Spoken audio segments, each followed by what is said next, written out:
My mom's storage room is only 70 square feet, said my eldest son and his wife, who had suggested we all live together. Turns out the home renovation was a scheme to kick me out. After showing me around the renovated house, they finally dropped the bomb. I have a way to wipe the smug smiles off their faces, and now's the time to use it. My name is Sarah, and I'm 60 years old. I lost my husband to cancer 3 years ago and now live alone. All my children are independent, and I'm the only one living in this old house.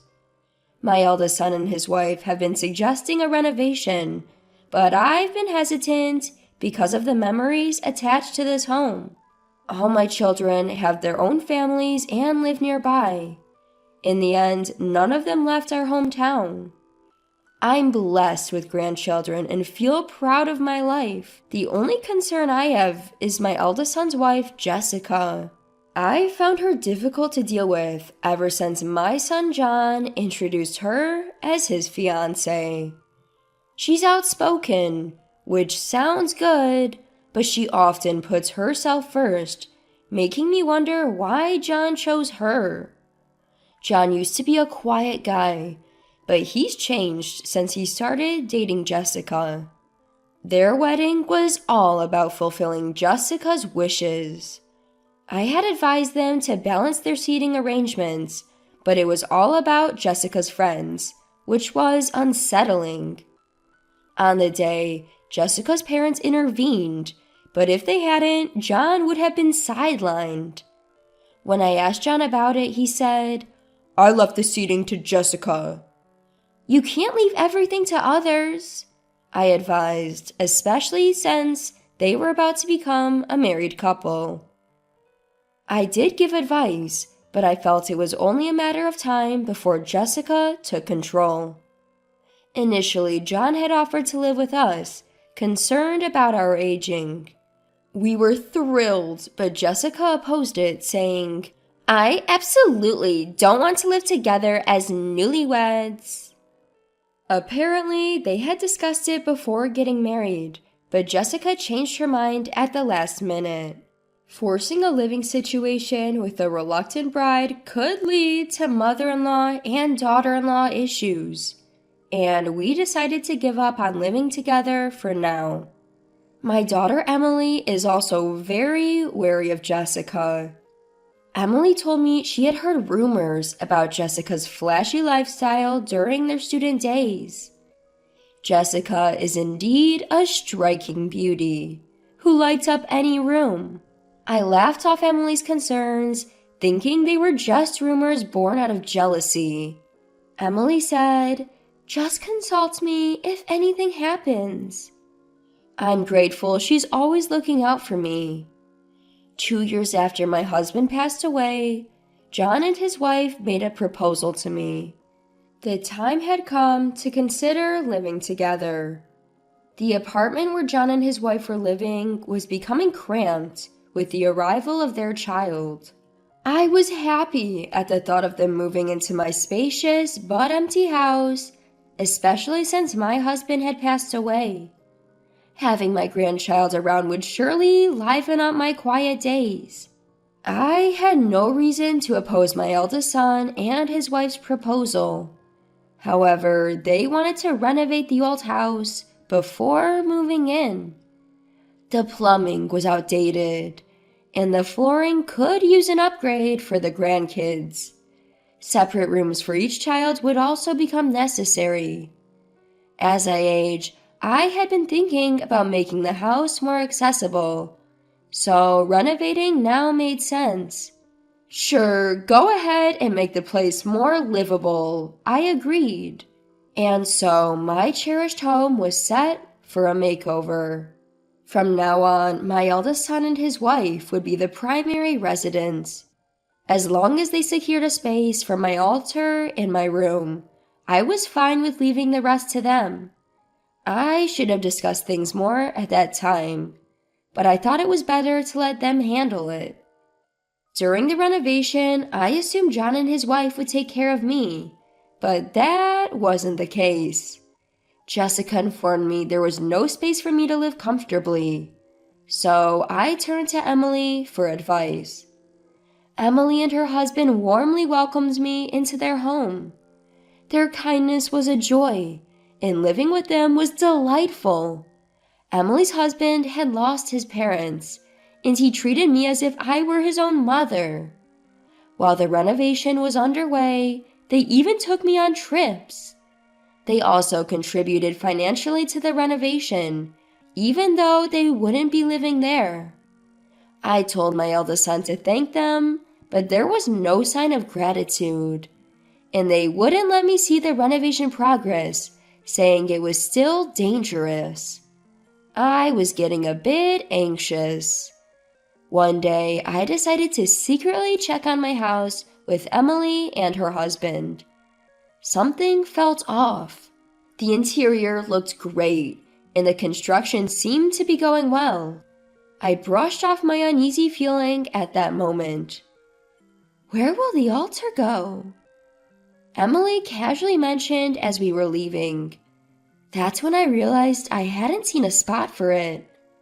We probably missed it because it was dark. I reassured her, smiling at Emily, who was nervously biting her nails. The next day, Emily seemed concerned. She's more observant than me, and her husband is an architect with a home office and studio. Emily spent some time consulting with him in the studio. I could hear the lively voices of John's children, my grandchildren in the background. That night, after putting the grandkids to bed, Emily called me into her studio with a simple, "Hey, can we talk?" Spread out on the table was a floor plan. "What's this?" "It's the floor plan of our new family home before the renovation, and this one is the new floor plan." I figured Emily must have used her husband's connections to get these.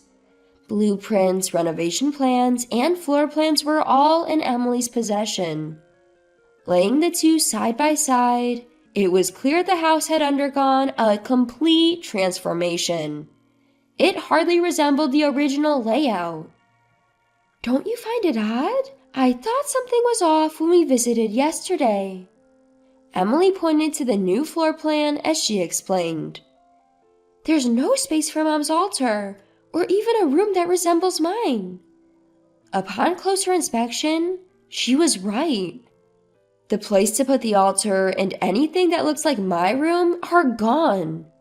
The sunny room facing the garden, which used to be mine and my husband's, seemed to have been converted into a room for the eldest son and his wife. "This must be why they didn't want us to know the progress," Emily said, her face a mix of disbelief and frustration. I had a clear agreement with John. I kept going back and forth between the plans, unable to believe that none of my wishes were reflected. "I can't believe this." Emily tightly gripped my hand. "Mom, if they're playing games, we can play too." She encouraged me with determination. Emily advised me to act oblivious for a while. It seemed she wanted to give them enough rope to hang themselves. In the meantime, we'd prepare our counter move. Emily's husband had checked with the construction company, and it turned out Jessica was the one mainly pushing the project forward. Apparently, she had been quite demanding, causing headaches for the project manager, and they had told the contractor they'd be living there as a family of 4. Emily was so angry she looked like she was about to confront John and his wife right then and there. I was more stunned than angry, my mind eerily calm. "Mom, the renovation will be complete tomorrow. Come take a look." John's message came about a month after my secret visit to the construction site. It seems the work was finally done. "All right, I'll come with Emily and the others," I responded, pretending to be clueless. They were moving in the next day. Most likely, they'd thrown away most of the stuff we'd left behind. I was just grateful Emily had moved my late husband's keepsakes. The next day, Emily, her husband, and I went to our old home. The exterior hadn't changed much, but it looks like they'd repainted the walls. As we entered the gate, John and his wife came out to greet us. Jessica was smirking. She was probably imagining the drama that was about to unfold. I thought to myself, he really married a piece of work. We were shown around the house, room by room. The interior was completely different.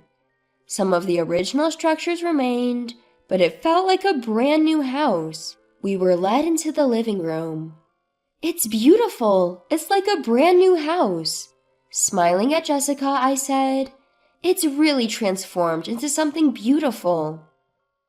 She grinned back, clearly proud, and went on to boast about how she had masterminded the entire renovation. By the way, where's my room in all of this? And there's no space for an altar either? You saw it. Your room is the storage room, John said, mocking me. Indeed, they had shown me a 70-square-foot storage room. It was a room with a tiny window that hardly got any sunlight. Probably the dampest room in the house. 70 square feet is enough for Dad's pictures, right? Hearing John's words, I felt a deep sadness. Where had my kind son gone? They probably thought my silence was due to shock. Jessica was looking at me with a nasty smirk. Unhappy with my renovation plans? If you don't like it, leave. No need for an old lady here. I gently held Emily's knee as she was about to stand up in anger. Their true colors were finally showing. John and his wife had planned to take over the family home from the start. I understood that their apartment was getting cramped as their child grew. They knew I would help fund the renovation if they talked about living together. It was all a scheme by my eldest son and his wife. So there's no place for me in this new home, is that it? I asked, glaring at both of them. They nodded, smirking as if enjoying my dilemma. Fine, I'll leave. I will, I said, smiling back at their smug faces. Jessica looked a bit deflated.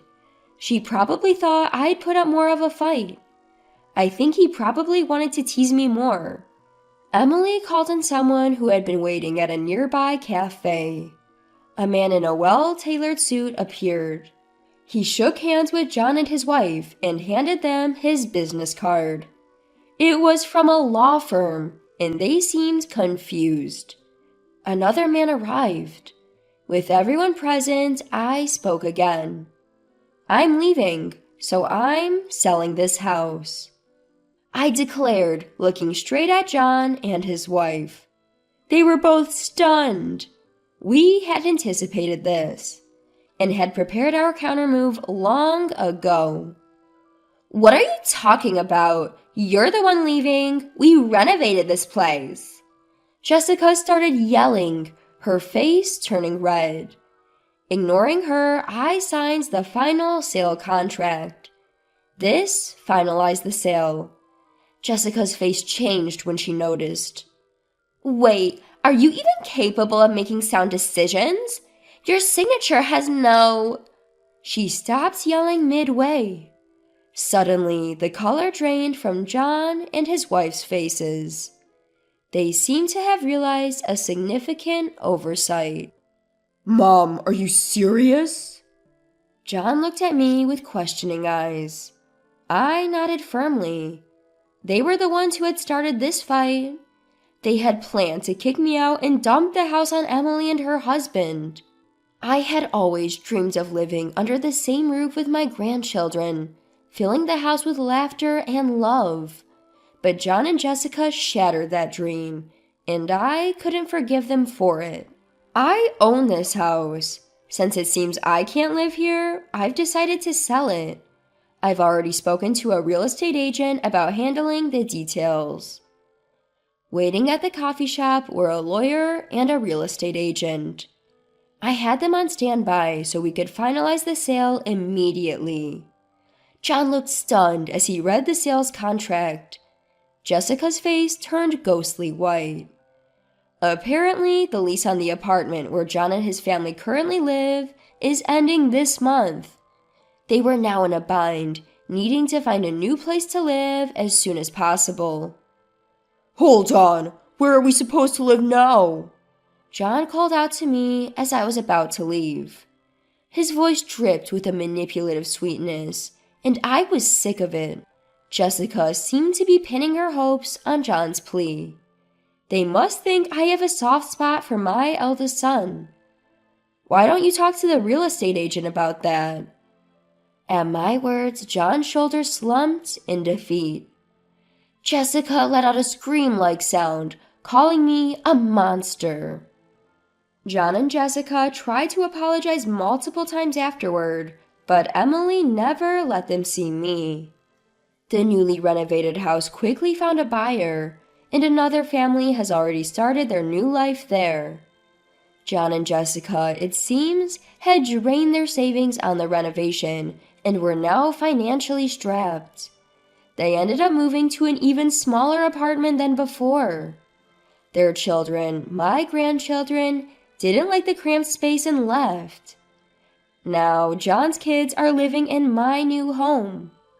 Apparently, the day after we secretly visited the construction site, John's children had consulted Emily.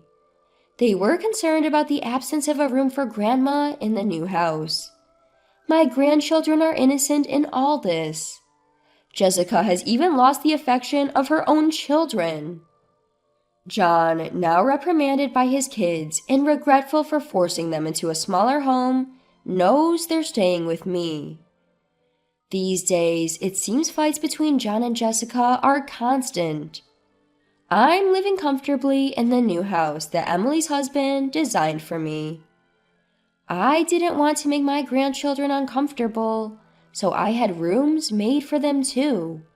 When I invited them to live with me, they moved in right away. The lively household I had always wished for is now a reality.